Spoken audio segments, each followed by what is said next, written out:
Welcome back to Diaspora's Media. I'm Victor Mutamo, your host. Today we have asked the professor, please like, please comment, please share, please subscribe. It really helps us. Please like, please comment, please share, please subscribe. It really, really helps us. It costs you nothing. Today we are touching back on Kenya. Kenya has been absolutely on fire recently, both metaphorically, physically, and culturally. There's so much going on. Please forgive the feedback. We have been trying to help some sound issues. We also have some in-person uh, filming coming up. Please stay tuned for that. We're finishing up the final edits on that. But today we really had to touch on Kenya's protests and what has been going on.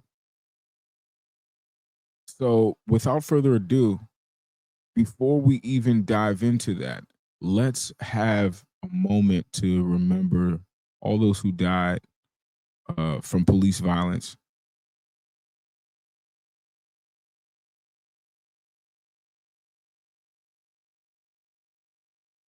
Rest in peace to everyone who passed from police violence recently in Kenya. And shout out to all the Gen Z that are out there.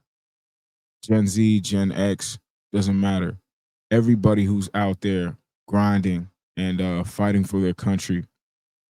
Today, we're going to ask the professor what he believes has been achieved in the last year throughout this protesting. So let's go ahead and give the professor a call.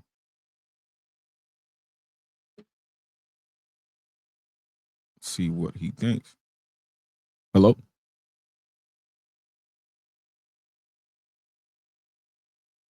One moment. Hello? Let's reconnect this, make sure this works out. Please bear with me as we get to this connection.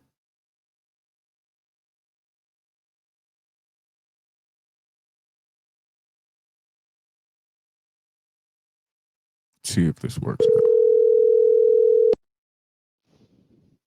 Hey, can Yes, you hear me? Victor. Yes, I can hear you. You can hear me?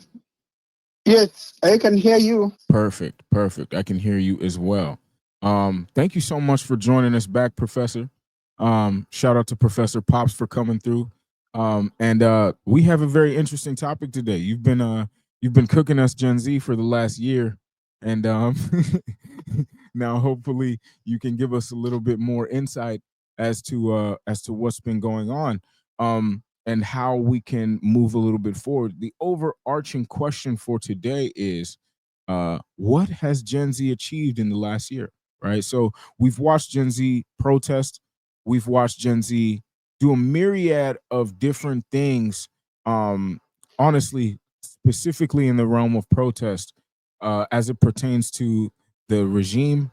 But now we are adding the problem of police violence, right? So, first and foremost, are they justified to continue in your eyes? And what should be done about the police violence that continues to escalate in Kenya as we dive into this topic?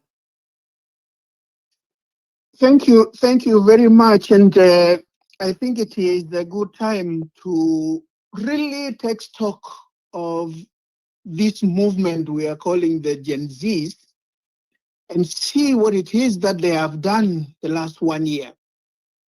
And because there's so much that people have discussed about it, I want to approach it from a slightly different perspective from the ones that we've been taking. Let us just ask ourselves a basic question. What is the Gen Z?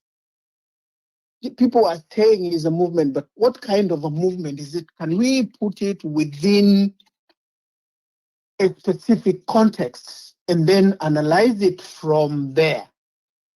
And if I were teaching my students, this would fit within a very important topic in politics called social movements.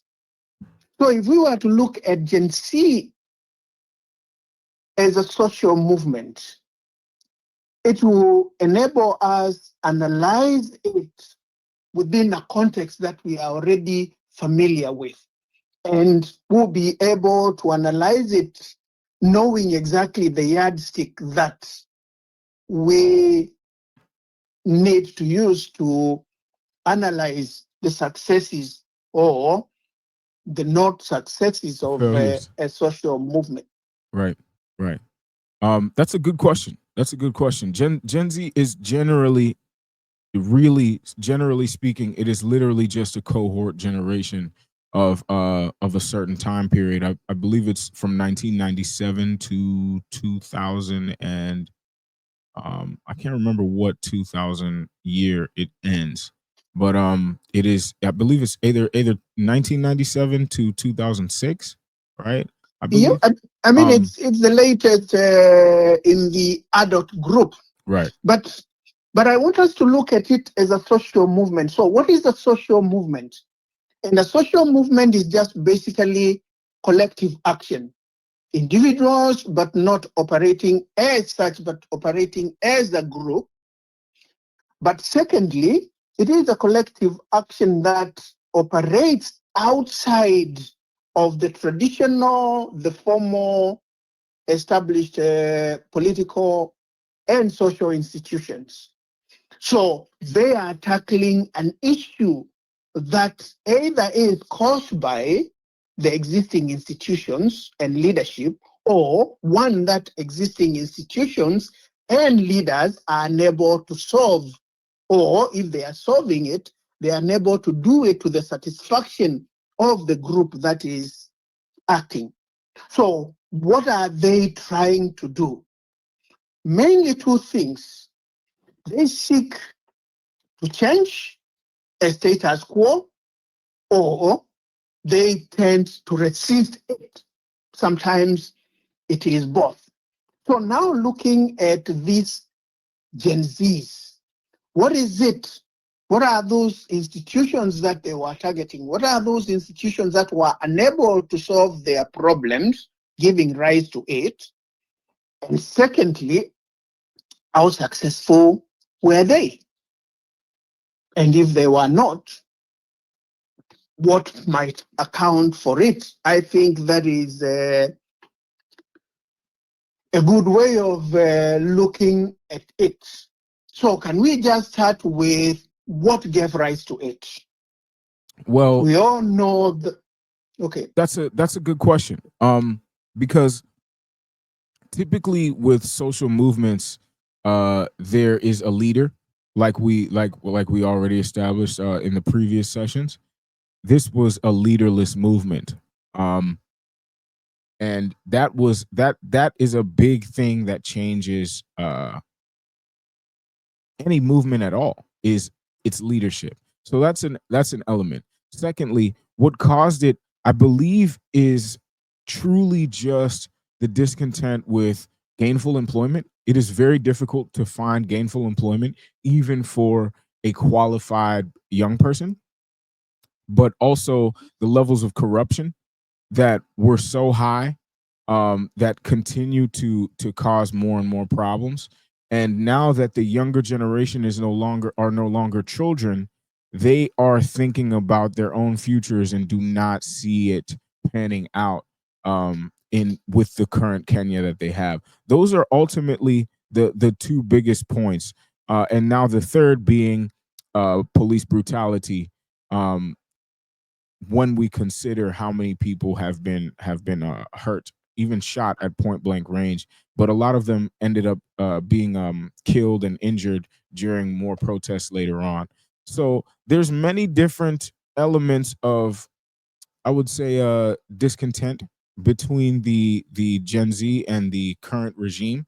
The whole statement of Ruto must go, but from my perspective, it's a leaderless movement that has a lot of basis, but to be honest, hasn't achieved much, because you can't achieve much without organization, without aims, and without demands, right?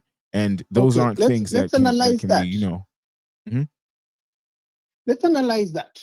So you see, a social movement can start in an amorphous way. It can just start because of something that has just happened and it is affecting a lot of people, so it becomes a reaction to it. Or it can be literally the last straw that broke the camel's back, in the sense that there could be a plethora of things that have been happening, things that have been going bad, and then just something happens and people go to the streets. And we find Gen Z was more of the second, the latter, that they were reacting to just poor governance. They were reacting to corruption. They were reacting to so many governance issues in Kenya. But really, that last straw that broke that camel's back was the 2024 finance bill. That had in it a lot of taxes that went even beyond what Kenyans had gotten used to being taxed. Very to true. areas. Yeah, I definitely forgot to mention the areas taxes. that yes, to areas that had never been taxed before. So this was an attempt to tax sections and sectors that had not been taxed before. But this combined with the perception that even the normal taxes are just used in corrupt ways just to benefit a few individuals, the combination of the two sent them to the streets. Initially, they were very successful. Successful in the sense that they managed to force the government to withdraw the entire finance bill. They forced the government, and especially the presidency, to make immediate changes. Sacking an entire cabinet was a major achievement, even though immediately after he still reappointed the same cronies. It was successful in the sense that it managed to mobilize very, very different groups within the society. And it was also unique in the way they were organizing. It was the first movement that was organized digitally. In fact, we can call this as the first really digital activism in the country. It was also successful in the sense that it led to what we might be seeing now as a change of guard in protest in Kenya. Successful protests in Kenya have always been identified with Raila, with opposition political parties, but now we see a new center emerging, and emerging at the same time with the exit of Raila. So chances are that this kind of activism might be the way forward for Kenya. But then, as you said, this group didn't seem to have an identifiable leader or one that is generally accepted.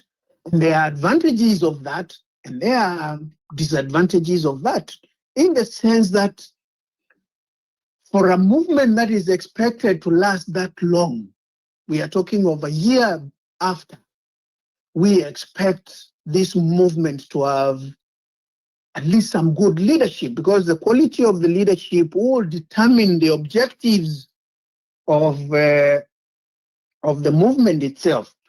The quality of leaders will determine the strategies that they use.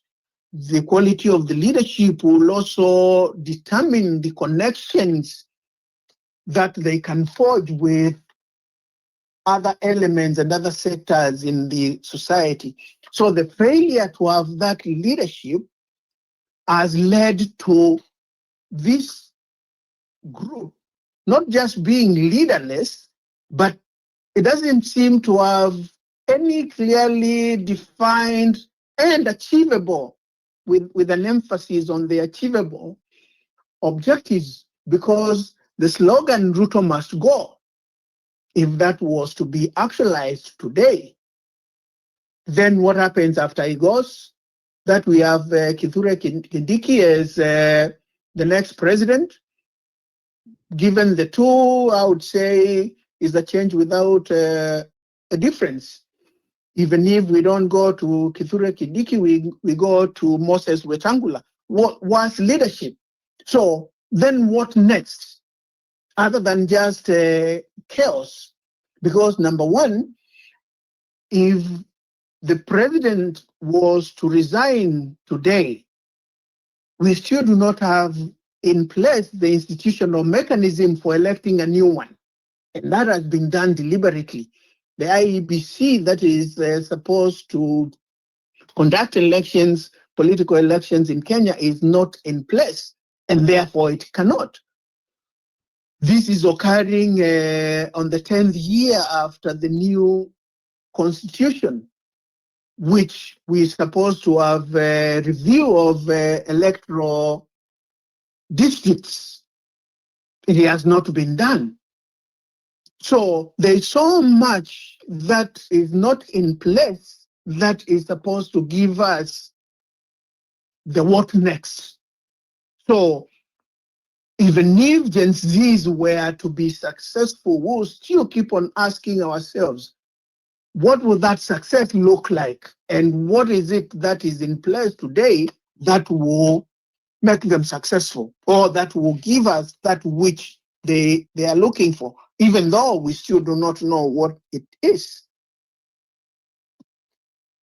Wow, that's a major observation, and that's something that I have spoken to with people like Arita, for example. We've spoken a lot about that. Shout out Arita Mogoba, right?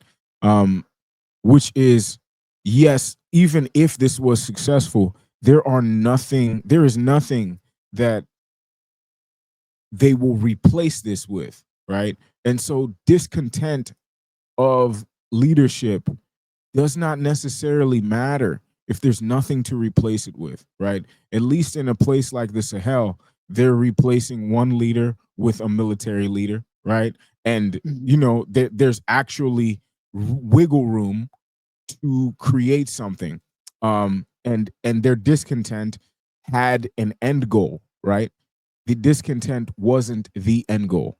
And that's something that I noticed that is that's very key here as well. Is there's really no knowledge of how they're going to replace these systems or even change some of these habits culturally, like corruption, that have plagued them. And that's something that I've observed as well. And although I may agree with a lot of the intent and even the action, I don't think that I agree with you in saying that I don't think they're necessarily ready to handle power vacancy or even devolved levels of responsibility. So that's a really good point. Secondly, there was a question that was posed to me that I wanted to pose to you, which is, how can Gen Z improve this movement after a year, right? And seeing that there hasn't necessarily been much change, right? They may be coordinated in being able to go out to the streets, but how can they begin to build that, right? How can they select a leader for their movement? And how can they start to create demands that will actually lead to some of these long-term changes they're asking for? Well, it's a very good question, and you can look at it from two perspectives. Do they want to make this a movement that translates itself to a political party that starts seeking for power and now become the leaders themselves? And if they are using that track, can they marshal, number one, enough leaders, even the bad ones that Kenya has experienced? And number two, if they were able to do that, can they now give us something that is better or something that is acceptable as an alternative to what is existing? And that is a very tall order. The second one is, and this is something they can achieve, not trying to seek leadership position. And therefore, not even seeking to transform themselves into a political movement, a political party, but decide we are going to be the power behind the powers. We are going to influence who gets elected. We are going to put our numbers, because they have large numbers. And if we assume that they come from families with parents and older siblings, they can have the real numbers to make a difference. If really what they are fighting for is what they are telling us, then they can put their weight behind unpopular people. And I'm saying unpopular here because in Kenya, the more corrupt you are, the more popular you tend to be. So now I'm assuming that if you are not popular, then you have not you have not you have not established your corruption machine well enough to buy people. So now, can they align themselves behind this good leadership? Can they approach good leaders? And there are several leaders who have established themselves to be uncorruptible, at least not to the levels that we are experiencing today. So if they form themselves into a power group where they decide we are going to vote for people that, number one, know how to govern, and number two, they are not corrupt, and we empower them in this fight against the corrupt, that way they can have an immediate effect and they can succeed very well, and they can get us a Kenya that is equal to what they are looking for. But are they able to do either of the two? Because remember, at the end of the day, they are Kenyans. Yes. Just because they are different generation doesn't mean that they are exempt from the Kenyan pastime obsession with corrupt deals. Right, right. And complaining about how corruption affects you doesn't necessarily mean that you've addressed your innate cultural corruption that was also passed to you, right? And so you know, that's a very interesting thing, because you telling me about you guys protests in the time of Moy, um that reminds me that, you know, you guys were also once kids who did not like your own regime, right? And so to grow into a place where now you're the ones who are protested against is not only ironic, but it shows me the cycle of time a little bit more intimately, and that makes a lot of sense, man. That makes a lot of sense. Let me just say something now that you've raised that. Mm-hmm. You see, in the 90s, the leaders of the protest movement against the same things were Raila, were the James Orengos, were the Anyang Nyong'os.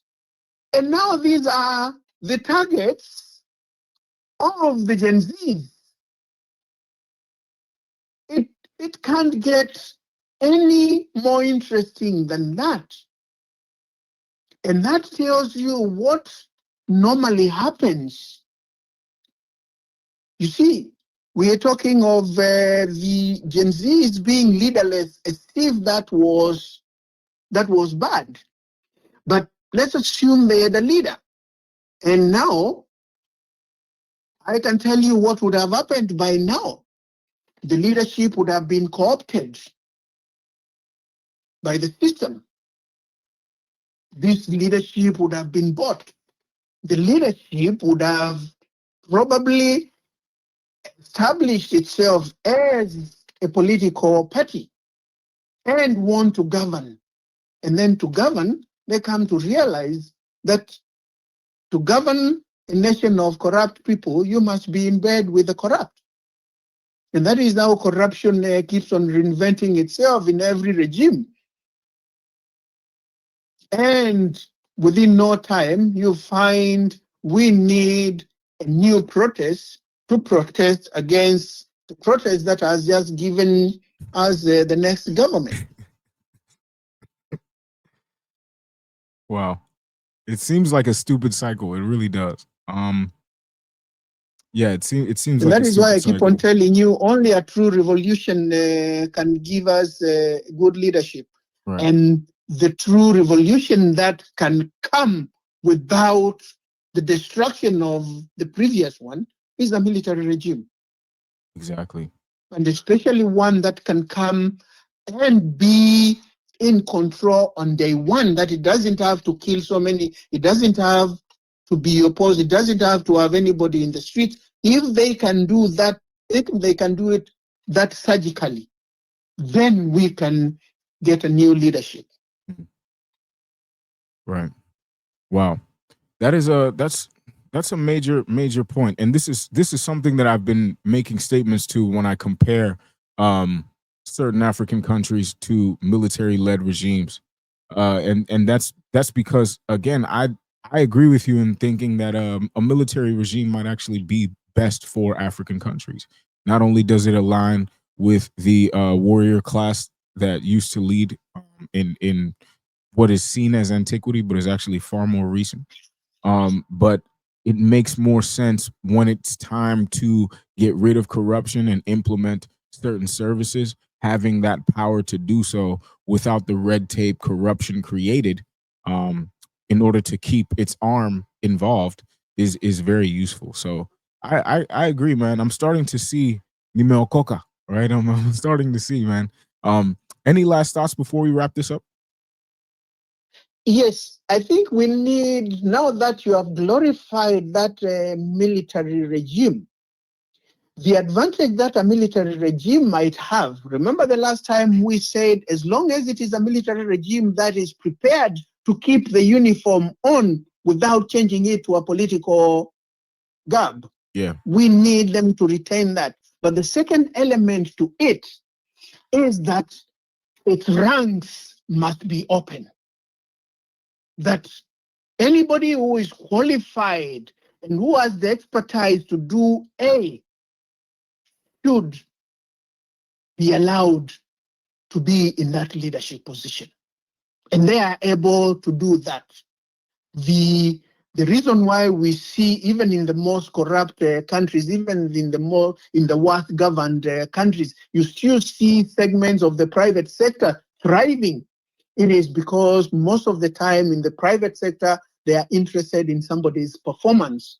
So there is mobility. As long as you are capable of doing what they want done, they will get you from whichever section of society you are from. So as long as those military ranks are kept open and there is free circulation of those military leaders, as long as we keep on having fresh ones, then we are likely to get somewhere better.